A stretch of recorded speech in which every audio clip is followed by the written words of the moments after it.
You ask Tiger to solve. This deals with linear equations with one unknown.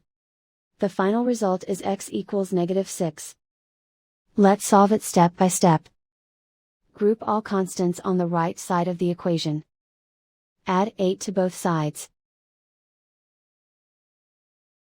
Simplify the arithmetic.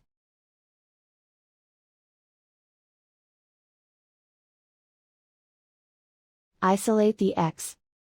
Divide both sides by 4. Simplify the fraction. Find the greatest common factor of the numerator and denominator. Factor out and cancel the greatest common factor. And so the final result is x equals -6.